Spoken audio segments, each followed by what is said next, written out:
Aku bertanggung jawab atas pekerjaan Injil 2 tim. Beberapa waktu lalu, beberapa saudara-saudari diberhentikan karena tidak kerja nyata dan bertugas sekenanya. Aku merasa gugup. Kupikir aku harus sungguh menuntaskan pekerjaan dan menyelesaikan masalah nyata. Atau aku diberhentikan juga. Di sebuah pertemuan, pemimpin bertanya, "Sudahkah kau bersekutu tentang prinsip dengan saudara-saudari yang baru dipindah dari gereja lain?" Aku kaget. Ada masalah. Aku hanya memberitahu tentang alur kerja, bukan prinsip.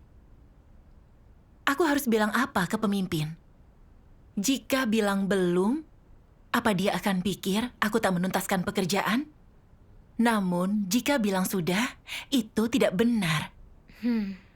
Aku merasa bersalah dan gagap. Aku hanya bersekutu berdasarkan kekurangan mereka. Pemimpin menjawab, "Jika kau tak menjelaskan prinsip, mereka takkan punya arah. Bisakah mereka mendapat hasil baik? Kita harus fokus membina saudara-saudari ini." Dia benar. Saat pemimpin menunjukkan masalahku, aku bisa merasakan wajahku terbakar. Aku bertanya-tanya pendapatnya tentangku setelahnya. Jika dia pikir aku tak menyelesaikan tugas dasar, artinya aku tak melakukan kerja nyata. Tak lama, satu tim yang kupegang mulai menurun produktivitasnya.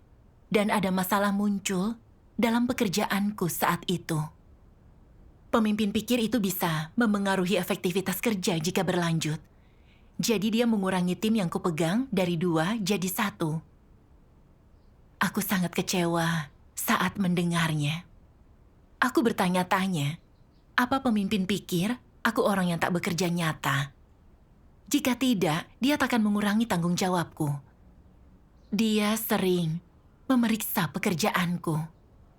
Apa pikirnya aku tak bekerja keras dan tak bisa diandalkan? Apa dia akan memberhentikanku jika menemukan kesalahan lain?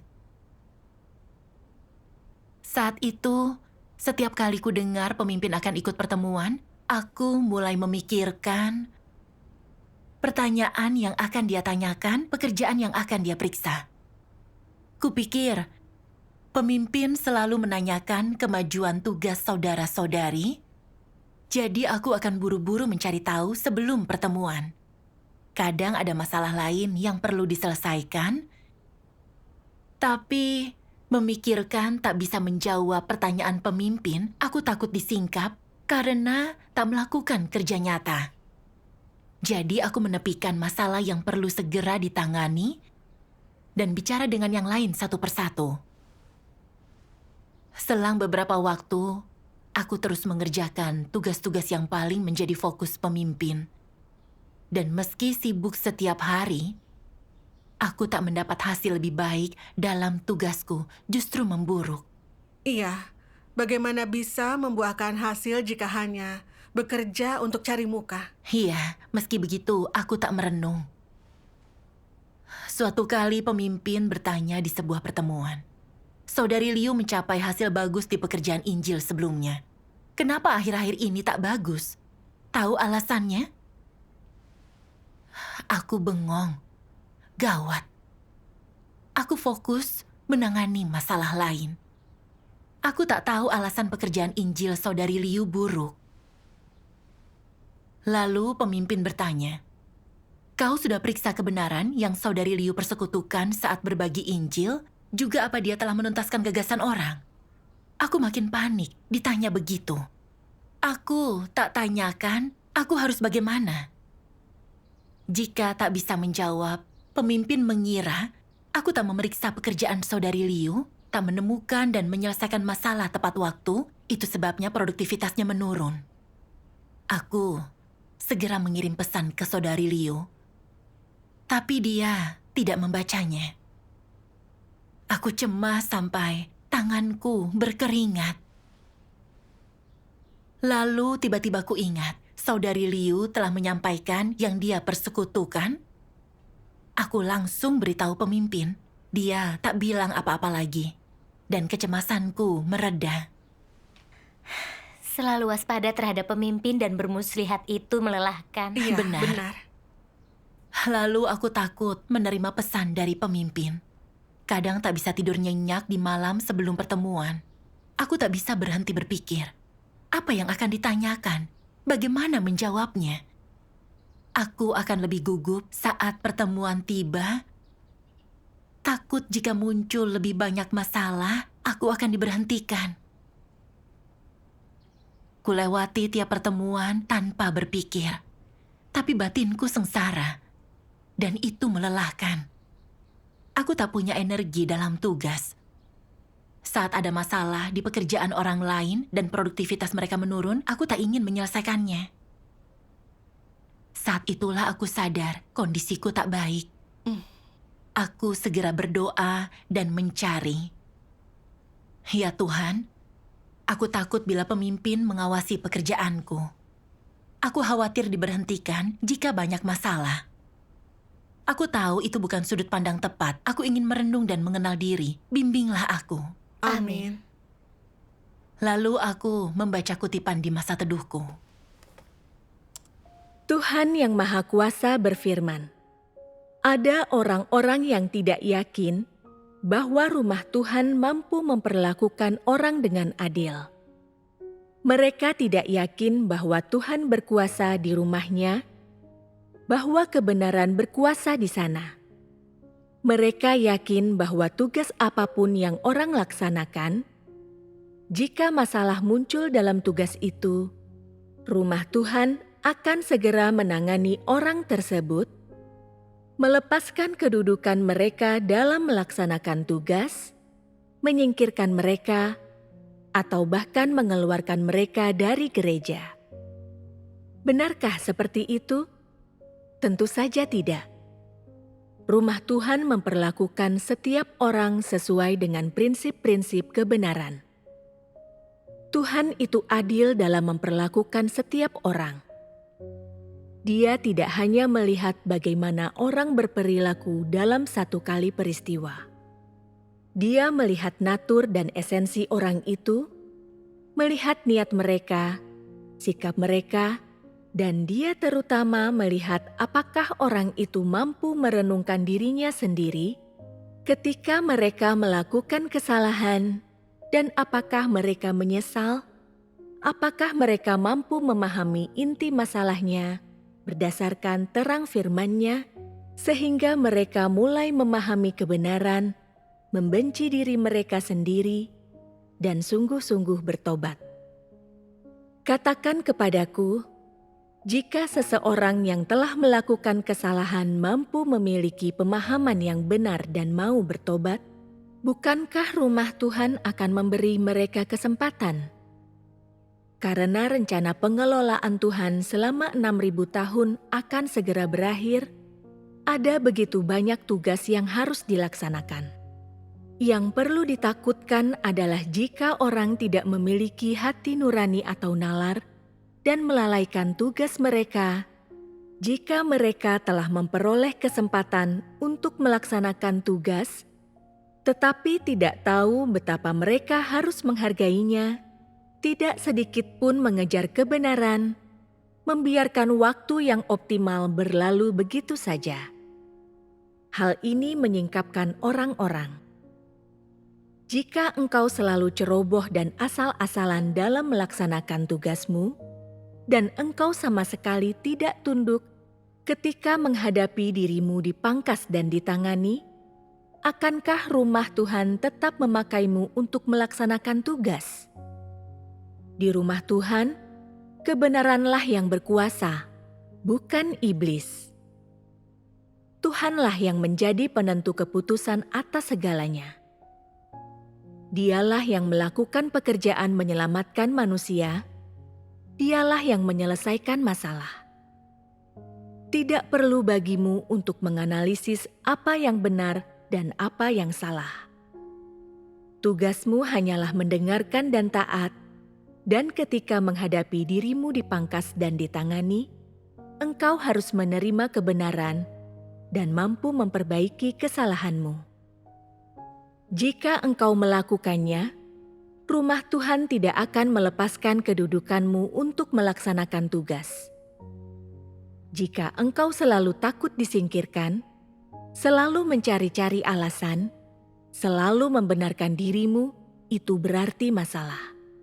Jika kau biarkan orang lain melihat bahwa engkau tidak sedikit pun menerima kebenaran, dan semua orang melihat engkau tidak mau menerima penalaran apapun, engkau berada dalam masalah. Gereja akan berkewajiban untuk menanganimu. Jika engkau sama sekali tidak menerima kebenaran dalam pelaksanaan tugasmu, dan selalu takut dirimu tersingkap dan disingkirkan, artinya ketakutanmu ini dinodai oleh niat manusia dan watak iblis yang rusak dalam dirimu, dan oleh kecurigaan, sikap waspada, dan kesalahpahaman. Orang tidak boleh memiliki satu pun dari sikap-sikap ini. Engkau harus mulai dengan menyelesaikan ketakutanmu, juga kesalahpahamanmu tentang Tuhan. Amin. Aku sadar dari firman Tuhan, aku takut dipecat karena tak mengerti watak Tuhan atau prinsip memberhentikan orang di rumah Tuhan. Saat melihat beberapa orang diberhentikan karena tak bekerja nyata, dan jelas ada banyak masalah di pekerjaanku, aku cemas jika makin banyak masalah muncul, pemimpin akan pikir aku tak bekerja nyata dan memecatku. Jadi, aku hidup dalam kesalahpahaman dan kewaspadaan, takut pemimpin memeriksa pekerjaanku. Namun sebenarnya, masalah dan kekuranganku terungkap bukanlah hal buruk. Itu bisa membantuku menemukan dan menuntaskan masalah dengan cepat, juga meningkatkan efektivitasku. Iya. Namun aku picik dan berpikiran sempit. Saat pemimpin mengawasi pekerjaanku, aku waspada dan mulai meragukannya.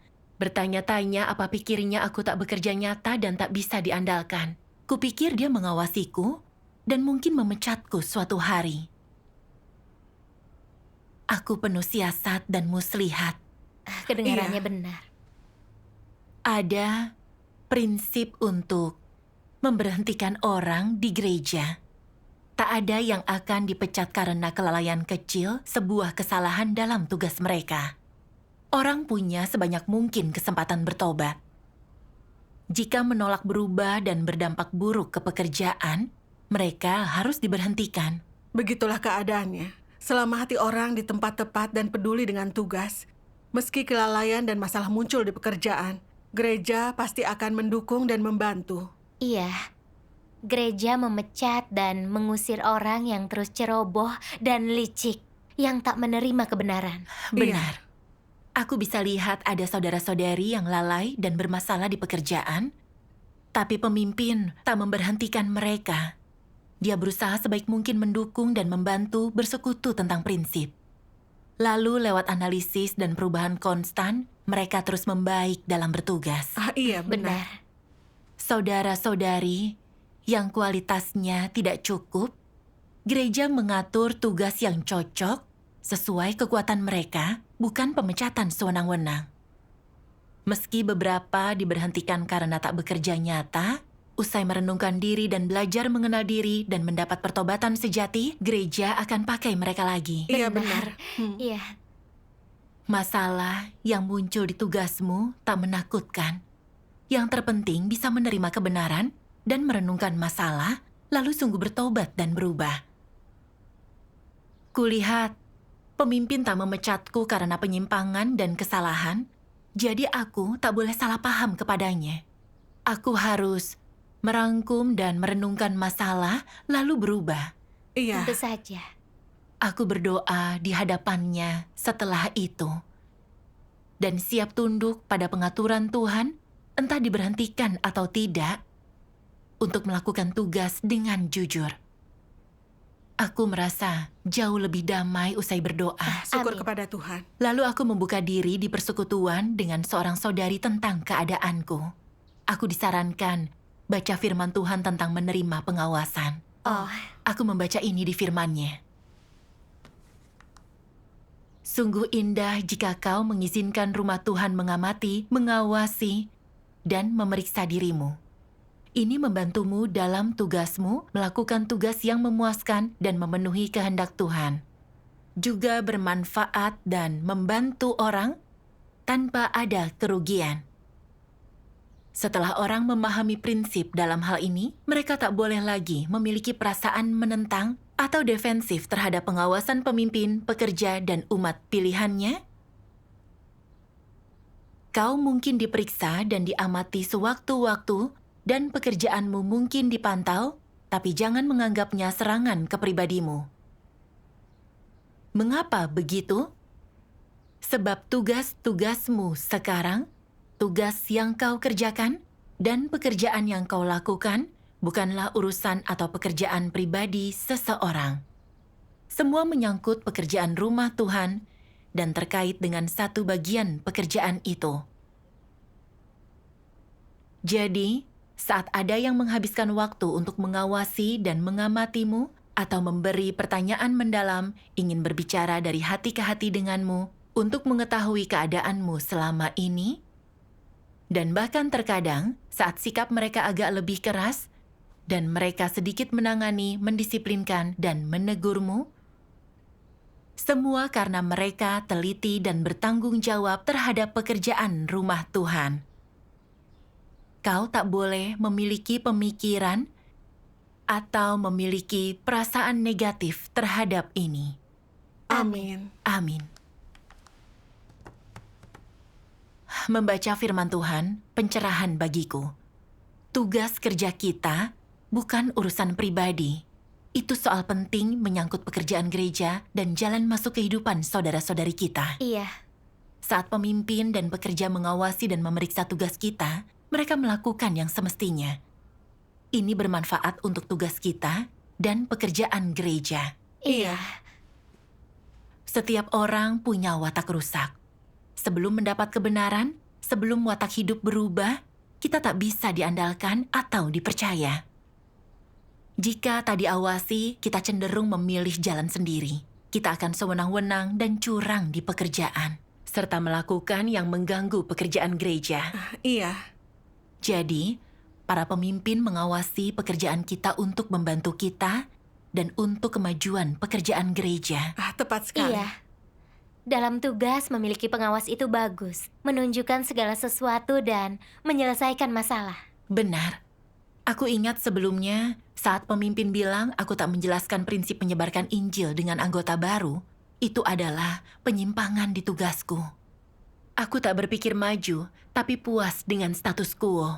Kupikir saudara-saudari yang tak terbiasa dengan pekerjaan bisa diajari seiring waktu, dan itu tak akan memengaruhi efektivitas kerja. Sikapku terhadap tugas ini menjijikan Tuhan. Dan jika tak mengubahnya seiring waktu, itu tak hanya menghambat pekerjaan gereja, tapi akan merugikan jalan masuk kehidupanku sendiri. Iya. Saat pemimpin melihat ini dan menunjukkannya, aku bisa segera merenungkan diri, memperbaiki kesalahanku. Itu sangat membantuku. Benar. Dan setiap kali pemimpin memeriksa pekerjaanku, dia menunjukkan masalah yang biasanya tak kulihat. Dengan ini banyak masalah di pekerjaanku bisa langsung diselesaikan. Aku juga punya jalan penerapan dan arah dalam tugas. Setelah menyadarinya, aku merasa sangat bodoh dan menyesal. Jika bisa sukarela menceritakan kesalahan pekerjaanku dengan pemimpin, masalah bisa selesai sejak lama. Dan pekerjaan Injil kami takkan dirugikan. Benar. Dari persekutuanmu, aku bisa melihat pentingnya menerima pengawasan pemimpin dan pekerja di tugas. Benar. Lalu aku merenungkan diri. Kenapa aku selalu takut pada pengawasan? Takut diberhentikan? Apa akar masalahnya? Aku membaca kutipan firman Tuhan di masa teduhku. Jika engkau adalah pemimpin atau pekerja, apakah engkau takut rumah Tuhan mempertanyakan dan mengawasi pekerjaanmu? Apa kau takut rumah Tuhan menemukan penyimpangan dan kesalahan di pekerjaanmu dan menanganimu? Apa kau takut setelah yang di atas tahu kualitas dan tingkat pertumbuhan aslimu, dia akan memandangmu berbeda dan tak memikirkan promosimu? tahu bahwa kau punya watak antikristus, kenapa kau takut menghadapinya? Mengapa engkau tak mampu melakukan pendekatan dengan jujur dan berkata, jika yang di atas tanya pekerjaanku, aku akan mengatakan semua yang ku tahu. Dan meskipun hal-hal buruk yang telah kulakukan tersingkap, dan yang di atas tidak memakaiku lagi begitu dia mengetahuinya, dan statusku hilang, tetap akan kukatakan dengan jelas, apa yang harus kukatakan? Ketakutanmu akan pengawasan, dan pertanyaan tentang pekerjaanmu oleh rumah Tuhan, membuktikan bahwa engkau lebih mencintai statusmu daripada kebenaran. Bukankah ini watak antikristus? Menghargai status di atas segalanya itu, watak antikristus. Amin. Amin. Firman Tuhan menyingkap akar sebab aku takut pemimpin mengawasi kerjaku. Aku terpikat dengan status. Aku takut pemimpin menemukan masalah di tugasku, berpikir aku tak melakukan kerja nyata lalu memberhentikanku. Jadi, aku mempertahankan status. Aku hanya kerja untuk cari muka, kerja di permukaan, tak melakukan pekerjaan krusial dan penting yang seharusnya kulakukan. Akibatnya, pekerjaan Injil kurang produktif. Aku sangat egois dan tercela. Iya. Faktanya, orang dengan hati yang sungguh menghormati Tuhan mendahulukan pekerjaan gereja dalam tugas. Lebih memilih nama dan status dirugikan demi menegakkan pekerjaan gereja.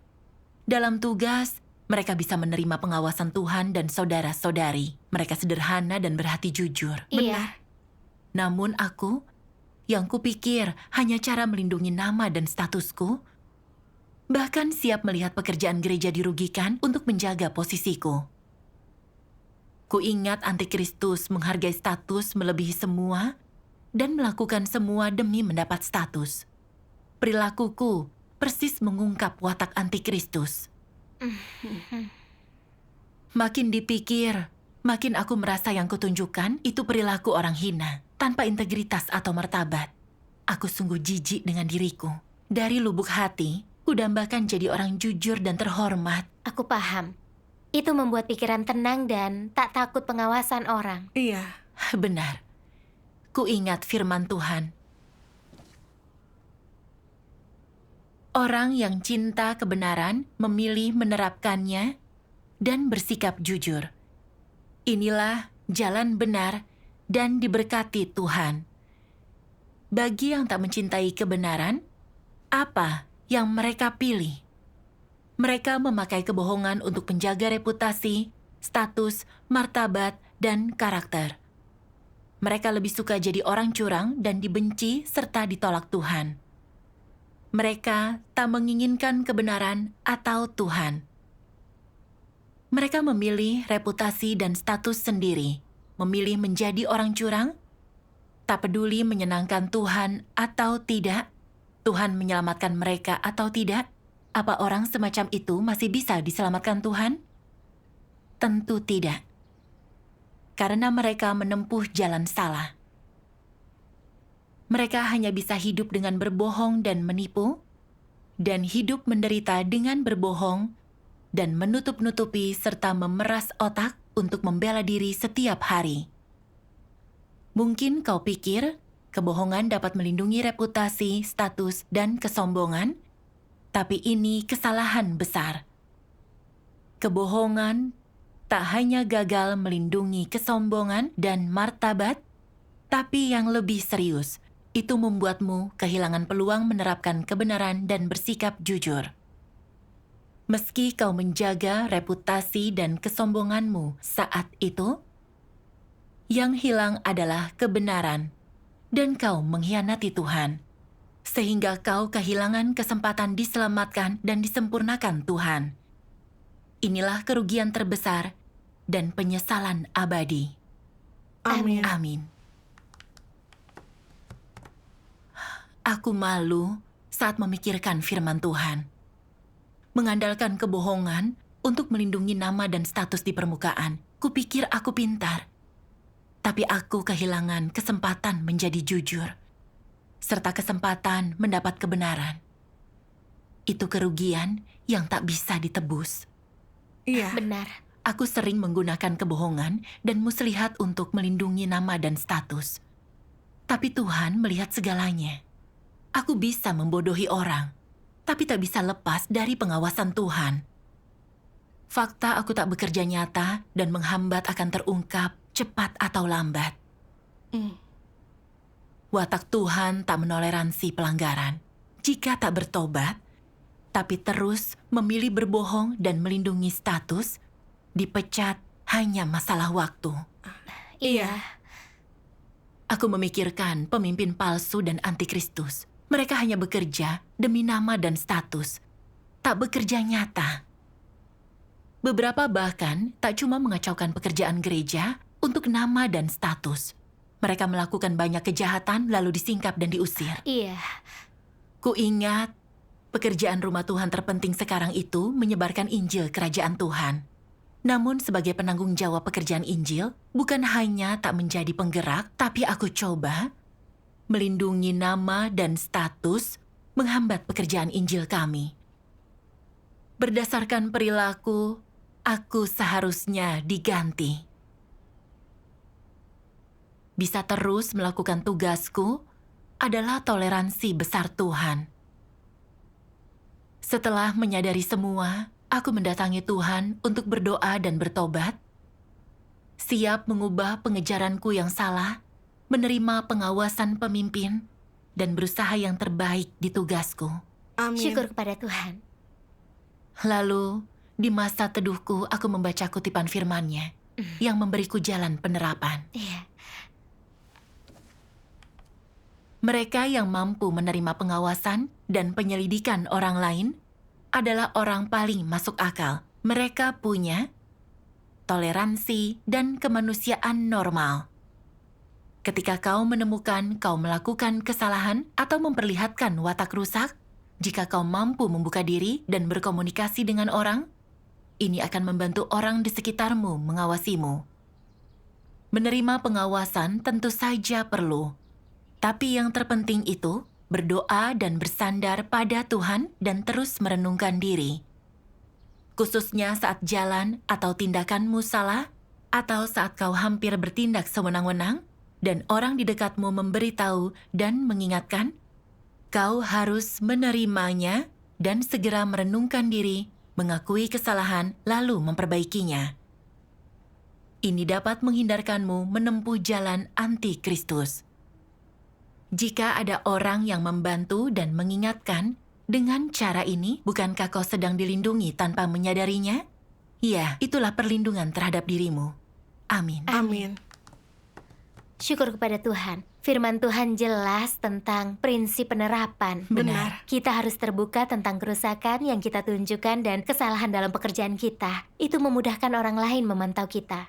Benar. Kita juga harus sering berdoa dan merenungkan diri, menerima petunjuk dan bantuan, serta cepat memperbaiki kesalahan. Dengan begitu, kita meningkat dalam tugas. Iya. Iya, syukur kepada Tuhan.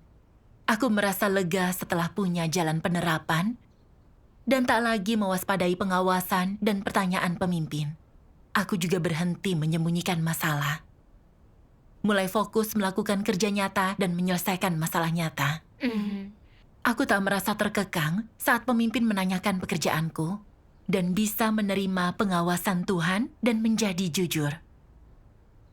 Aku bisa mengakui saat tak bekerja dengan baik serta berhenti melindungi reputasi dan statusku. Bagus. Saat pemimpin menemukan masalah di pekerjaanku, aku berhenti memikirkan pendapatnya tentangku atau apa dia akan memecatku. Tapi cara berubah sesegera mungkin dan bekerja dengan baik. Benar. Aku sangat nyaman sejak menerapkan semua ini dan melakukan tugas dengan hati terbuka itu luar biasa. Iya, Syukur kepada Tuhan.